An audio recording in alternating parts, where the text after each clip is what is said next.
राष्ट्रिय स्वतन्त्र पार्टीका सभापति रवि लामिछानेले आगामी 5 वर्ष परिणाममुखी काम गर्न नसके आफूहरू अयोग्य साबित हुने बताउनु भएको छ। आइतबार पार्टीका सांसदहरूका लागि ललितपुरमा आयोजना गरिएको 2 दिने प्रशिक्षण कार्यक्रमको समापन सभालाई सम्बोधन गर्दै सभापति लामिछानेले यस्तो बताउनु भएको हो। उहाँले केही सांसदहरूले पार्टीमा योगदानको नाममा व्यक्तिगत अपेक्षा राखेर आफूका आउने गरेको उल्लेख गर्दै योगदानको मूल्य माग्ने समय भइ नसकेको स्पष्ट पार्नुभयो। उहाँले पार्टीले सहज रूपमा राजनीतिक उचाइ हासिल गरेको भए पनि त्यसको आधार विगतका राजनीतिक आन्दोलन र परिवर्तनले तयार पारेको बताउनुभयो। फरक विचार, सिद्धान्त र राजनीतिक दृष्टिकोण भए पनि अघिल्ला पुस्ताका नेताहरूले गरेको संघर्षकै जगमा यो क्रान्ति सम्भव भएको उहाँको भनाइ थियो। कसैले पनि गरेको छैन यति सजिलो सङ्घर्ष।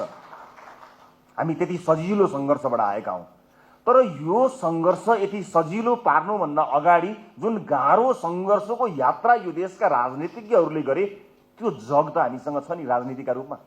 उहाँले आफ्नो व्यक्ति र क्रियाकलापले आम नागरिकमा चोट पुग्ने कुरामा सचेत हुन सबै सांसदहरूलाई आग्रह गर्नुभएको छ। राष्ट्रिय स्वतन्त्र पार्टीका सभापति